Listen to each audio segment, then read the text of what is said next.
Carolina in our Southern Republican presidential debate. Let's get back to questioning the four gentlemen who would like to be the Republican nominee for president and the next president of the United States. Part of the political conversation during the crackling campaign in this great state this week, Senator Santorum, Speaker Gingrich said he thought it would be preferable for the conservative movement if one candidate, in his view, had a direct campaign against Governor Romney. He suggested, he didn't said it was up to you, but he suggested perhaps Governor Perry and Senator Santorum should get out of the race. In suggesting that, he said this: you don't have, quote, any of the knowledge for how to do something on this scale. What do you say to that? Grandiosity has never been a problem with Newt Gingrich. He handles it very, very well. And that's really one of the issues here, folks. I mean, a month ago he was saying that, it's inevitable that I'm going to win the election and I'm destined to do it. I don't want a nominee that I have to worry about going out and looking at the paper the next day and figuring out worrying about what he's going to say next. And that's what I think we're seeing here. For him to suggest that someone who was tied for first and eventually won the Iowa caucuses and finished with twice as many votes as he did and finished ahead of him in New Hampshire in spite of the fact that he spent an enormous amount more money in both those places, plus had the most important endorsement in the state, the Manchester Union leader. And I was 10 points behind him a week before the election and then finished ahead of him. So I was 2-0 coming into South Carolina, and I should get out of the race. These are not cogent thoughts. I mean, let's just be honest. I mean,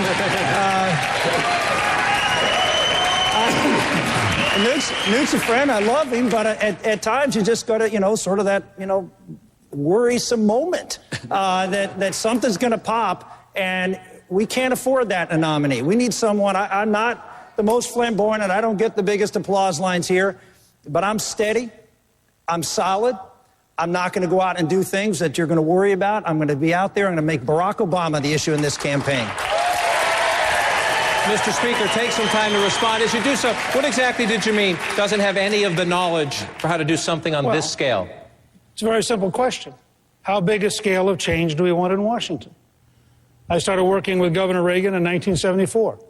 I helped with Jack Kemp and others the development of supply-side economics in the late 70s. I participated in the 80s in an enormous project of economic growth, and with President Reagan's leadership, the American people created 16 million jobs. With President Reagan's leadership, the Soviet Union disappeared. I came back. I spent 16 years on a grandiose project called creating a Republican majority in the House. 16 years. And most of the Republican leaders in the House thought it was a joke. Even the night before the election, they thought it was a joke. And we created the first majority. We then worked for 2 solid years, reformed welfare. 2 out of 3 people went back to work or went to school. We ultimately became the first re-elected Republican majority since 1928. We then went on to cut taxes for the first time in 16 years, the largest capital gains tax cut in American history. In the 4 years I was Speaker, the American people created 11 million new jobs. We balanced the budget for 4 consecutive years, the only time in your lifetime. You're right. I think grandiose thoughts. This is a grandiose country of big people doing big things, and we need leadership prepared to take on big projects. Quickly. I will give Newt Gingrich his due on grandiose ideas and grandiose projects. I will not give him his due on executing those projects, which is exactly what the President of the United States is supposed to do. 4 years into his speakership, he was thrown out by the conservatives. It was a coup against him in 3. I served with him. I was there. I knew what the problems were going on in the House of Representatives when Newt Gingrich was leading there. It was an idea a minute. No discipline, no ability to be able to pull things together. I understand you're taking credit for the 1994 election, and you did have a lot of plans. As you know, I worked with you on those, and we had meetings early in the morning on many a week. And so we worked together on that. But you'll have to admit that this freshman congressman, who wasn't supposed to win a race, came and did something you never did, which is blew the lid off the biggest scandal to hit the Congress in 50 years. You knew about it for 10 or 15 years because you told me you knew about it. And you did nothing because you didn't have the courage to stand up to your own leadership, the Democratic Speaker of the House, take to the floor of the Senate, demand the releasing of the checks that were being kited by members of Congress, risk your political career, risk your promotion within the ranks, and do what was right for America. And that had more or as much to do with the 1994 win as any plan that you put together. Mr. Speaker, respond. You know, campaigns are interesting experiences for all of us. And each of us writes a selective history that fits our interests. As a freshman in 1979, I moved to expel a member who was a convicted felon for the first time since 1917 against the wishes of our leadership. In the Page scandal in the 1980s, I moved and threatened to expel them unless they were punished much more severely against the wishes of the leadership. In the late 1980s, I initiated charges against the Speaker of the House, Jim Wright, at rather considerable risk for a backbench member. In 1990, I opposed the President of the United States of my own party when he tried to raise taxes. I said I actually thought he meant read my lips, and I led the fight against raising taxes, against the wishes of my party's leadership. I think long before Rick came to Congress, I was busy being a rebel, creating the Conservative Opportunity Society, developing a plan to win a majority in the Congress. And if you talk to anybody who worked at the Congressional Campaign Committee from December of 1978 on, for 16 years, I worked to help create the Republican Party nationally, to become a majority. I worked to create GOPAC, to train a majority. Those are just historic facts, even if they're inconvenient for Rick's campaign. Governor Romney, you're raising your hand to come in the conversation. I want to let you in the conversation, but also, as I do, you put an ad on the air paid by your campaign. This is not one of the super PAC ads. Your campaign calling the Speaker an unreliable leader. Why? Well, let me go back and address first what you just heard.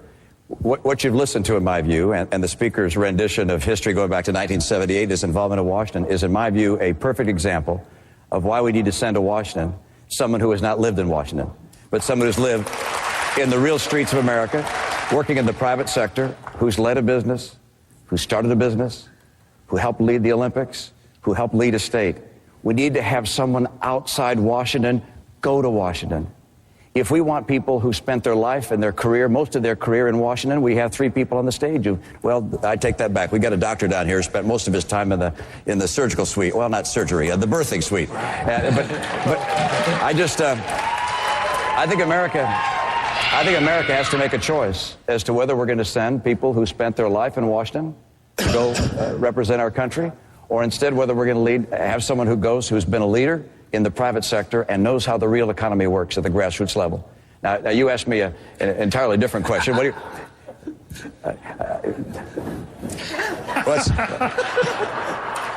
Beats me. I don't know. Where are we at, John? Let me tell you. One of the things I find amusing is listening to how much credit is taken in Washington for what goes on Main Street. I mean, Mr. Speaker, it was you talk about all the things you did with Ronald Reagan and the Reagan Revolution and the jobs created during the Reagan years and so forth. I mean, I looked at the Reagan diary. You're mentioned once in Ronald Reagan's diary. And in the diary, he says you had an idea in a meeting of young congressmen, and it wasn't a very good idea, and he dismissed it. That's the entire mention. And, I mean, he mentions George Bush 100 times. He even mentions my dad once. So there's a sense that Washington is pulling the strings in America.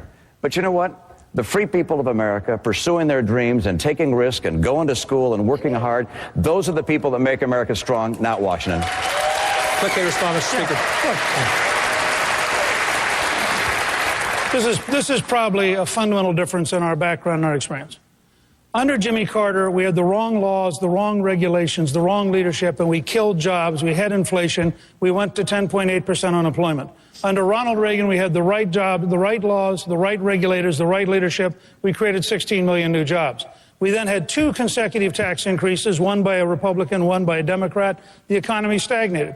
When I became Speaker, we went back to the Ronald Reagan playbook. Lower taxes, less regulation, more American energy, and 11 million jobs showed up. Now, I do think government can kill jobs, And I do think government can create the environment where entrepreneurs create jobs. And the truth is, you did very well under the rules that we created to make it easier for entrepreneurs to go out and do things. You'd have been much poorer if Jimmy Carter had remained president. Let me just tell you, Mr. Speaker, you're a speaker 4 years. Right. I was in business 25 years. Right. So you're not going to get credit for my 25 years, number one. Number two, I don't recall a single day saying, oh, thank heavens, Washington is there for me. Thank heavens. I said, please get out of my way. Let me start a business and put Americans to work. All right, let me get out of the way for a second and go back out to our audience and take a question from an audience member. Sir? John Marcoux from the great city of Charleston. Gentlemen, when will you release your tax return specifically? An hour ago. Mr. Speaker posted his online an hour ago. We know that. Congressman Paul, we'll come down the line. Congressman Paul, I want to start with you. We reached out to your campaign this week, and they said you would not release your tax returns. Why? Well, I hadn't thought it through. I don't have an intention of doing it, but for a different reason. I'd probably be embarrassed to put my financial statement up against their income, and I don't want to be embarrassed because I don't have a greater income. Now, I mean, it may come to that, but right now I have no intention of doing that. I think with our financial statements, congressional financial statements, I think you know more about me than I know about myself. That's how my wife found out so much about what we were doing, from my financial statement. Now, I don't think people need that because nobody's challenging me because I have no conflict of interest and I don't even talk to lobbyists and I don't take that kind of money. So there's no conflict. Governor Romney, when will we see yours? When my taxes are complete for this year, and I know that if I'm the nominee, the president's going to want to insist that I show what my income was this last year and so forth. When they're completed this year in April, I'll release my returns in April and probably for other years as well. And I know that's what's going to come. Every time the Democrats are out there trying their very best to try and attack people because they've been successful. And I have been successful. But let me tell you, the challenge in America is not people who have been successful. The challenge in America, and President Obama doesn't want to talk about this, is you got a president who's played 90 rounds of golf while there are 25 million Americans out of work. And you've got, and while the price of gasoline has doubled, he said no to the Keystone Pipeline. And while we've got $15 trillion of debt, he said, look, I'm going to put another $1 trillion of debt for Obamacare. That's the problem in America, not the attacks they make on people who've been successful. But some of the questions about when you release your taxes have not come. The president has raised them. His campaign has raised them. You're right on that. But so have some of your rivals up here. Speaker Gingrich has said you owe them to the people of South Carolina before they vote. Governor Perry made that point as well before he left the race. Why not should the people of South Carolina, before this election, see last year's return? Because I want to make sure that I beat President Obama. And every time we release things, drip by drip, the Democrats go out with another array of attacks. As has been done in the past, if I'm the nominee, I'll put these out at one time so we have one discussion of all of this. I obviously pay all full taxes. I'm honest in my dealings with people. People understand that. My taxes are carefully managed. And I pay a lot of taxes. I've been very successful, and when I have our taxes ready for this year, I'll release them. Speaker Gingrich, is that good enough? Look, he's got to decide, and the people of South Carolina have to decide. But if there's anything in there that is going to help us lose the election, we should know it before the nomination. And if there's nothing in there, why not release it? I mean, it's a very simple model. But he's got to decide, it's his decision, and everybody's got to run their own campaign based on what they think is the reasonable risk. I released mine this evening. We also released the little small charitable foundation we have so people can see what we do and how we did it and what our values are.